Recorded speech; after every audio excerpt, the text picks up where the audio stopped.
Hi hello ನಮಸ್ತೆ welcome to Geetanjali YouTube channel. ಇವತ್ತು ನಾವು ಮೊಟ್ಟೆ ಕೋಳಿ ಸಾಂಬಾರನ್ನ ಯಾವ ರೀತಿ ಮಾಡೋದಂತ ನೋಡೋಣ. ಮನೇಲಿ ನೀವು ಯಾವಾಗಲೂ ಮೊಟ್ಟೆ ಕೋಳಿ ಸಾಂಬಾರು ಮಾಡಿರ್ತೀರಾ. ಈಗ ಒಂದು ಸತಿ ಮಾಡಿ ನೋಡಿ, ತುಂಬ ಟೇಸ್ಟಿಯಾಗಿ ತುಂಬ ರುಚಿಯಾಗಿರುತ್ತೆ. ಒಂದು ಸಲ ಮನೇಲಿ ಟ್ರೈ ಮಾಡಿ ನೋಡಿ. ಇಲ್ಲಿ ನಾನು ಮೊದಲಿಗೆ ಶುಂಠಿ, ಬೆಳ್ಳುಳ್ಳಿ, ಪುದೀನ ಸೊಪ್ಪು, ಈರುಳ್ಳಿ ಮತ್ತು ಕೊತ್ತಂಬರಿ ಸೊಪ್ಪನ್ನ ತೊಗೊಂಡಿದ್ದೀನಿ. ಒಂದು ಬಾಣಲಿ ಇಟ್ಟು ಸ್ವಲ್ಪ ಆಯಿಲ್ನ ಹಾಕ್ತಾಯಿದ್ದೀನಿ. ಅದಕ್ಕೆ ಈಗ ಚಕ್ಕೆ ಒಂದೆರಡು ಮೂರು ಪೀಸಷ್ಟು ಚಕ್ಕೆನ ಹಾಕ್ತಾಯಿದ್ದೀನಿ. ನಂತರ ಲವಂಗನ ಹಾಕ್ತಾಯಿದ್ದೀನಿ. ನಂತರ 2 ಏಲಕ್ಕಿನ ಹಾಕ್ತಾಯಿದ್ದೀನಿ. ಆನಂತರ ಸ್ವಲ್ಪ ಕಾಳು ಮೆಣಸನ್ನ ಹಾಕ್ತಾಯಿದ್ದೀನಿ. ಈಗ ಈರುಳ್ಳಿನ ಹಾಕ್ತಾಯಿದ್ದೀನಿ. ಈರುಳ್ಳಿ ಸ್ವಲ್ಪ ಹಸಿ ವಾಸನೆ ಹೋಗೋ ಗಂಟ ನಾವು ಚೆನ್ನಾಗಿ ಅದನ್ನು ಫ್ರೈ ಮಾಡ್ಕೋಬೇಕಾಗುತ್ತೆ. ನಂತರ ನಾನು 2 ಇಂಚಷ್ಟು ಶುಂಠಿ ಹಾಗೂ 1 ಹಿಡಿಯುವಷ್ಟು ಬೆಳ್ಳುಳ್ಳಿನ ಇಲ್ಲಿ ಹಾಕ್ತಾಯಿದ್ದೀನಿ. ಹಾಕಿ ಚೆನ್ನಾಗಿ ಒಂದು ಸತಿ ಮಿಕ್ಸ್ ಮಾಡ್ಕೊಳ್ಳೋಣ. ಅದು ಹಸಿ ವಾಸನೆ ಹೋಗೋ ಗಂಟ ನಾವು ಚೆನ್ನಾಗಿ ಫ್ರೈ ಮಾಡ್ಕೊಳ್ಳೋಣ. ನಂತರ ನಾವು ಇದಕ್ಕೀಗ 1 ಹಿಡಿಯುವಷ್ಟು ಕೊತ್ತಂಬರಿ ಸೊಪ್ಪು ಹಾಗೂ 1 ಹಿಡಿಯುವಷ್ಟು ಪುದೀನ ಸೊಪ್ಪನ್ನ ಇಲ್ಲಿ ನಾನು ಹಾಕೋತಾ ಇದ್ದೀನಿ. ಅದನ್ನು ಚೆನ್ನಾಗಿ ಮಿಕ್ಸ್ ಮಾಡ್ಕೊಳ್ಳೋಣ. ಸ್ವಲ್ಪ ಹಸಿ ವಾಸನೆ ಕಡಿಮೆ ಆಗಿದ ನಂತರ ನಾನು ಇದಕ್ಕೆ 1 ಸ್ಪೂನಷ್ಟು ಗಸಗಸೆನ ಇಲ್ಲಿ ಹಾಕ್ತಾಯಿದ್ದೀನಿ. ನಂತರ 2 ಸ್ಪೂನಷ್ಟು ಹುರ್ಗಡ್ಲೆನ ಹಾಕ್ತಾಯಿದ್ದೀನಿ. 2 ಹಾಕಿ ಚೆನ್ನಾಗಿ ಒಂದು ಸತಿ ಮಿಕ್ಸ್ ಮಾಡ್ಕೊಳ್ಳೋಣ. ನೋಡಿ, ಇವಾಗಿದೆ ರೆಡಿಯಾಗಿದೆ. ನಾನಿಲ್ಲೊಂದು ಮಿಕ್ಸಿ ಜಾರ್ನ ತೊಗೊಂಡಿದ್ದೀನಿ. ಈಗ ಹುರಿದಿದ್ದಂಥ ಮಸಾಲೆನ ನಾನೀಗ ಅದಕ್ಕೆ ಹಾಕ್ತಾಯಿದ್ದೀನಿ. ಸ್ವಲ್ಪ ಅರಿಶಿನ ಪುಡಿನ ಸೇರಿಸ್ಕೊಂಡು ಅದನ್ನು ಪೇಸ್ಟಾಗಿ ನಾವು ಮಾಡ್ಕೋಬೇಕು. ನಂತರ ಅದೇ ಮಿಕ್ಸಿ ಜಾರಿಗೆ ಟೊಮೊಟೊ ಹಾಗೂ ತೆಂಗಿನಕಾಯಿ ತುರಿನ ಹಾಕಿ ನಾವು ಪೇಸ್ಟ್ ಮಾಡಿ ಇಟ್ಕೋಬೇಕಾಗತ್ತೆ. ನಂತರ ನಾನಿಲ್ಲೊಂದು ಕುಕ್ಕರ್ನ ಇಟ್ಕೊಂಡಿದ್ದೀನಿ. ಆಯಿಲ್ನ ಹಾಕ್ತಾಯಿದ್ದೀನಿ. ಆಯಿಲ್ ಬಿಸಿಯಾದ ನಂತರ ಸ್ವಲ್ಪ ಪುದೀನ ಸೊಪ್ಪನ್ನ ನಾನಿಲ್ಲಿ ಹಾಕ್ತಾಯಿದ್ದೀನಿ ಒಗ್ಗರಣೆಗೋಸ್ಕರ.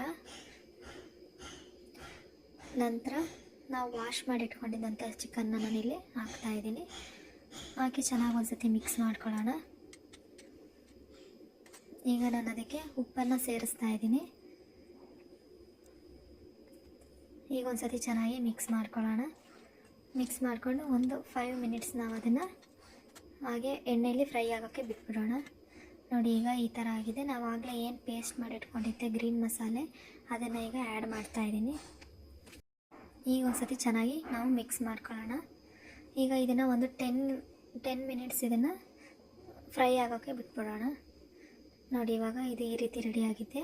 ಇನ್ನೊಂದು ಸತಿ ಮಿಕ್ಸ್ ಮಾಡಿಕೊಂಡು ನಾನು ಇದಕ್ಕೆ 1 ಸ್ಪೂನಷ್ಟು ಚಿಕನ್ ಮಸಾಲೆನ ಹಾಕ್ತಾಯಿದ್ದೀನಿ.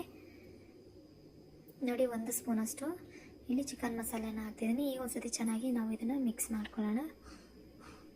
ನೋಡಿ, ಇದು ಅದಕ್ಕಾಗಿದೆ. ನಾನೀಗ 1.5 ಸ್ಪೂನಷ್ಟು ಚಿಲ್ಲಿ ಪೌಡರ್ನ ಹಾಕ್ತಾಯಿದ್ದೀನಿ.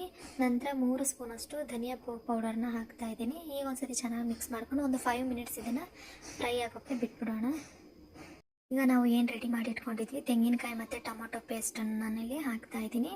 ಹಾಕಿ ನಮಗೆ ಎಷ್ಟು ಬೇಕು ನೀರು ಅಷ್ಟು ನೋಡಿ ಅಳತೆಯಲ್ಲಿ ನಾವು ನೀರನ್ನ ಸೇರಿಸ್ಕೋಬೇಕಾಗುತ್ತೆ. ನೋಡಿ, ನಾನಿವಾಗ ನೀರನ್ನ ಸೇರಿಸ್ಕೊತಾ ಇದ್ದೀನಿ. ನೀರನ್ನ ಸೇರಿಸ್ಕೊಂಡು ಚೆನ್ನಾಗಿ ಮಿಕ್ಸ್ ಮಾಡ್ಕೊತಾ ಇದ್ದೀನಿ. ನನಗೆ ಇವಾಗ ಸ್ವಲ್ಪ ಗಟ್ಟಿ ಅನ್ನಿಸ್ದ ಕಾರಣ ಇನ್ನೊಂದು ಸ್ವಲ್ಪ ನಾನು ನೀರನ್ನ ಹಾಕ್ತಾಯಿದ್ದೀನಿ. ನಂತರ ನಾನಿಲ್ಲಿ ಏನು ಕೋಳಿದು ಮೊಟ್ಟೆ ಮತ್ತು ಜೋನು, ಈರಿ ಅದೆಲ್ಲ ಇರುತ್ತೆ, ಅದನ್ನು ಹಾಕಿ ನಾನಿಲ್ಲಿ 3 ರಿಂದ 4 ವಿಸಿಲ್ನ ನಾನಿಲ್ಲಿ ಕೂಗಿಸ್ತಾ ಇದ್ದೀನಿ. ನಂತರ ನೋಡಿ, ಈ ರೀತಿ ರೆಡಿಯಾಗಿದೆ. ಒಂದು ಸಲ ಮನೆಯಲ್ಲಿ ಟ್ರೈ ಮಾಡಿ ನೋಡಿ, ತುಂಬ ಟೇಸ್ಟಿಯಾಗಿರುತ್ತೆ. ಮುದ್ದೆ ಮತ್ತು ಅನ್ನಕ್ಕೆ ಕೂಡ ತುಂಬ ಚೆನ್ನಾಗಿರುತ್ತೆ. ಹೀಗೆ ನನ್ನ ಎಲ್ಲ ವೀಡಿಯೋಗಳನ್ನ ನೋಡ್ತಾಯಿರಿ, ಸಪೋರ್ಟ್ ಮಾಡಿ, ಸಬ್ಸ್ಕ್ರೈಬ್ ಮಾಡ್ಕೊಳ್ಳಿ. Thank you for watching.